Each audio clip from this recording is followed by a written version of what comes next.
Back in 2020, I just finished season 3 of Attack on Titan. I was 13 at the time, and my brain was infatuated by the dark atmosphere of the series and how characters could die at any moment. I remember questioning the morals behind it all. Watching the scene where Levi was zipping through the streets of Trost, slaughtering his way to escape, while I was thinking, this is it, he's gonna die. Because reaches like that were never, well, reaches.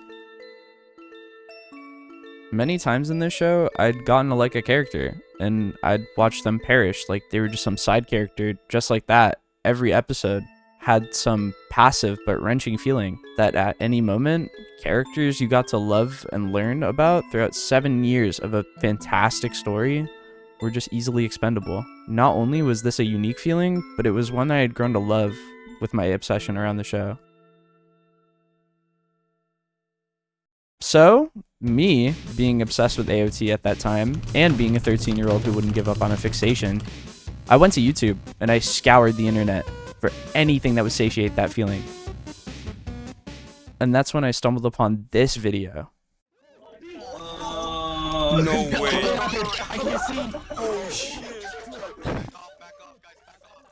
Instantly, what caught my eye was the permanent death bar at the top of the screen. It was something I'd genuinely never seen before in any game. Something where you could die, but actually die. The concept hooked me instantly. I remember the minute I finished this video, I rushed to the description to find the game. This obsession of mine, I feel like, is one of my most memorable, not only in Roblox, but in gaming as a whole.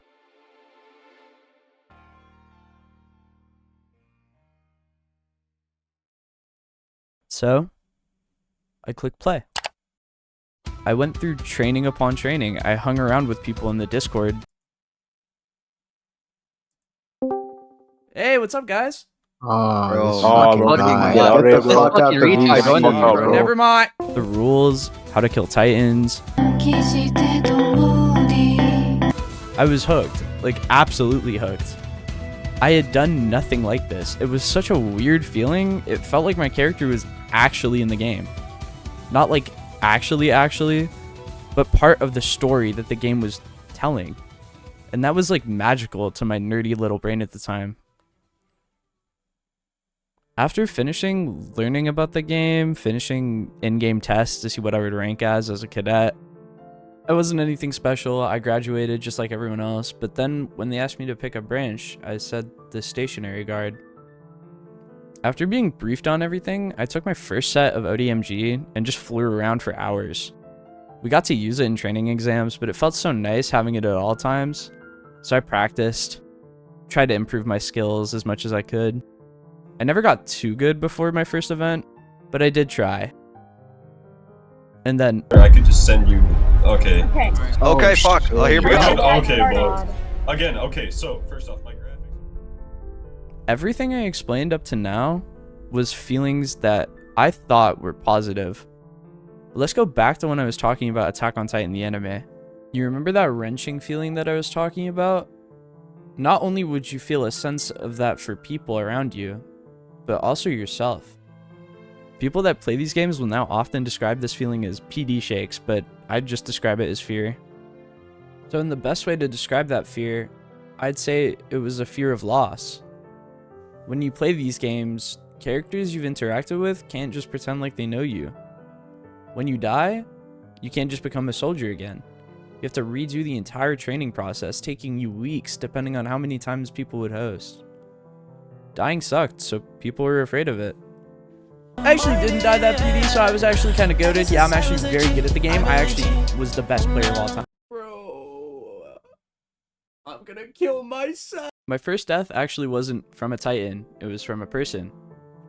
It was actually from my friend, by the way. Yeah, fuck that guy. Fuck that guy. Fuck. Me thinking I could just become a main character, got in the game one day and said, yeah, me and my friends are gonna breach the walls.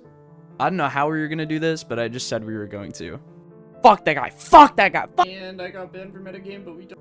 So me being the smart person I was, went around saying that to everyone I thought was a friend. You wanna guess how I died? I got shot in a fucking court case.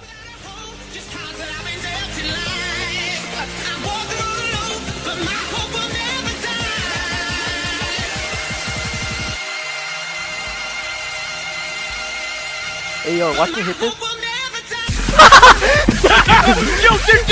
this. Nah, I really thought I was gonna be the villain though.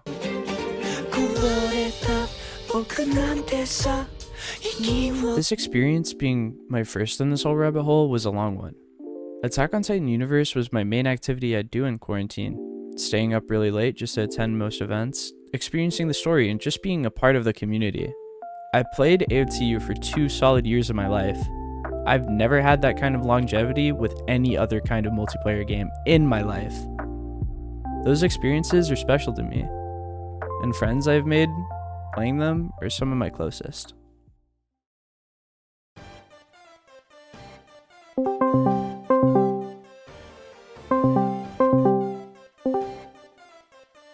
What's up, Slime?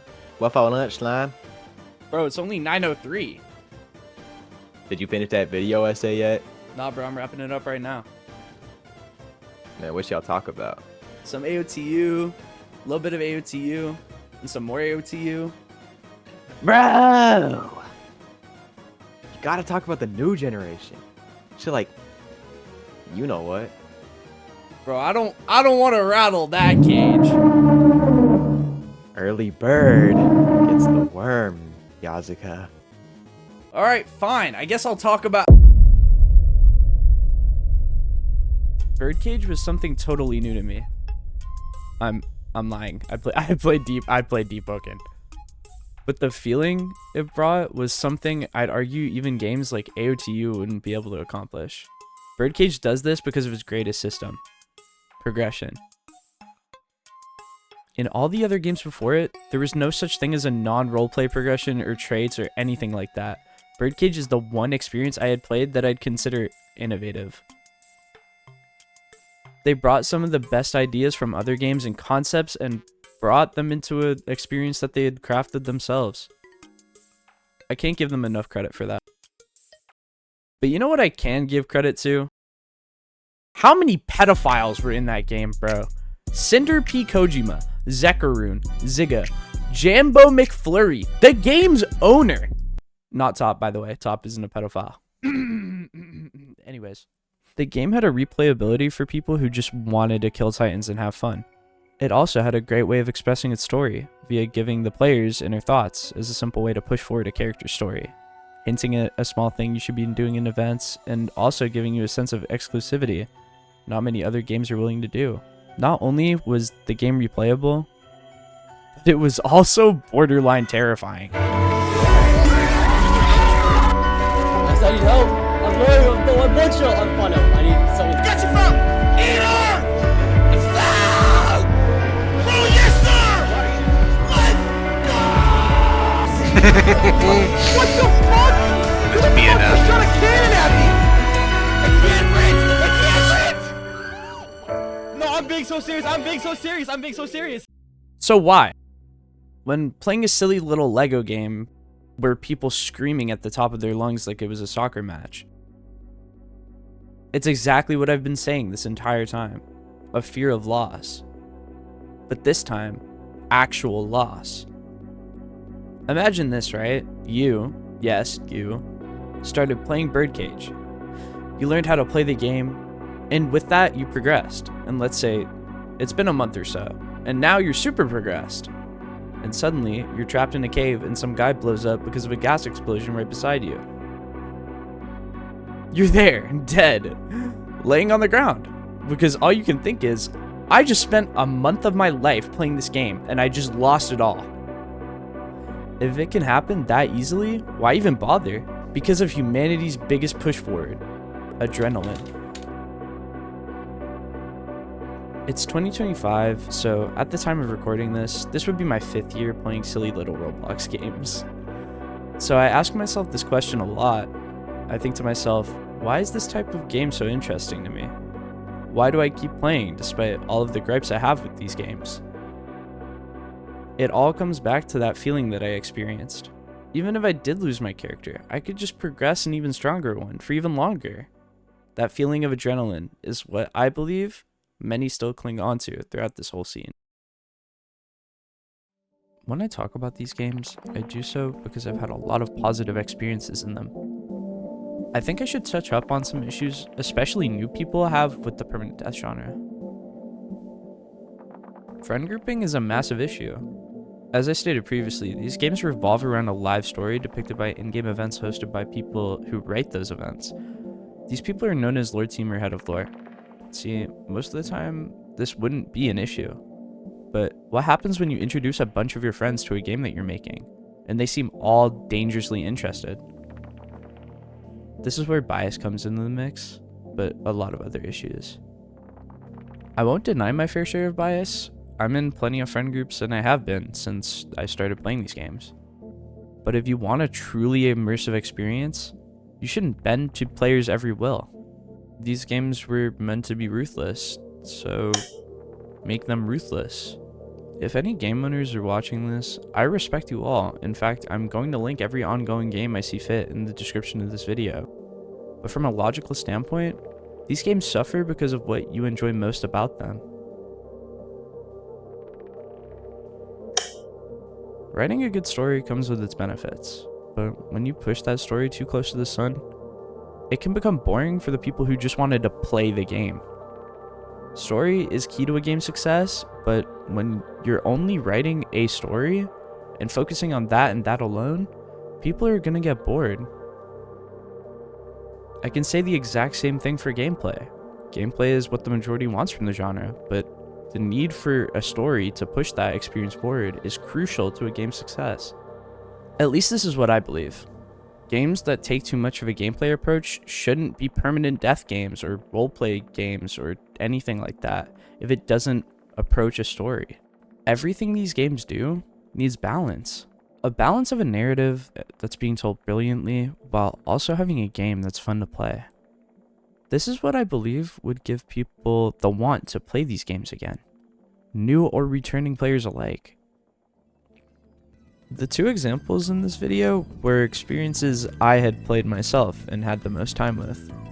I can't say the same for others. What was that beef that AOTP and AOTU had, bro? That shit was actually crazy. Bro, if you were an AOTU player and an AOTP player joined the VC, bro, I'm just saying, like, some words were being passed around.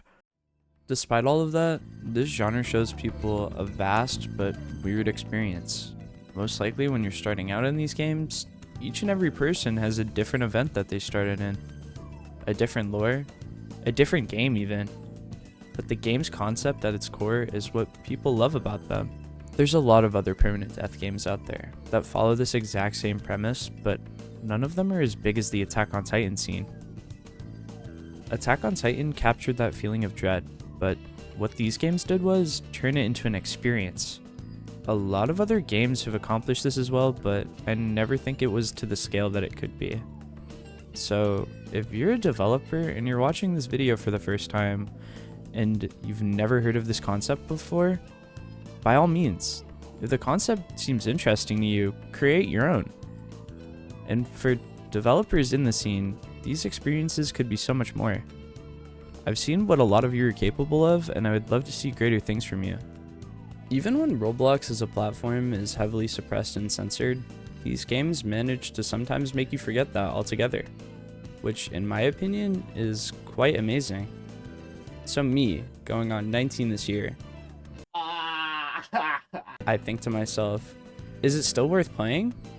And my answer is yes. Yes, it is. There's a community here I've never experienced on any other platform. There's plenty of games to try, plenty of different stories that are being told. If you think it would be for you, then check it out.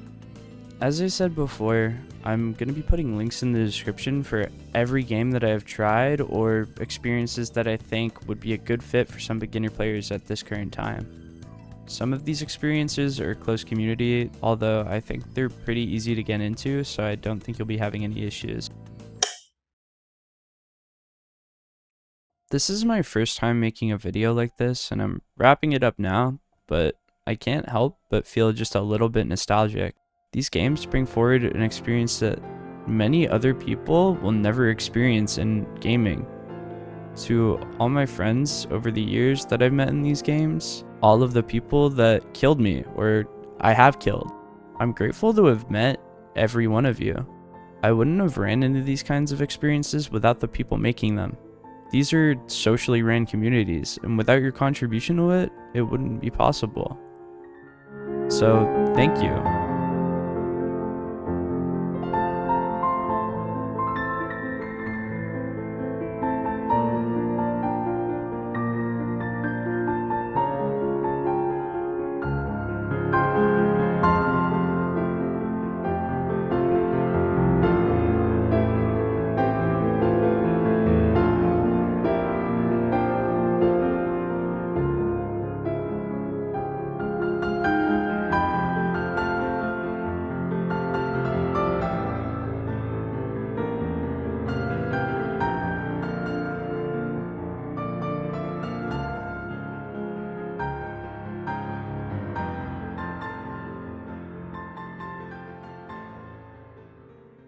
I wanna show you the video, dude. It would be super cool if I could show you the video. Oh, what the fuck is... Hello? Yo, I saw your video. Yeah? It fucking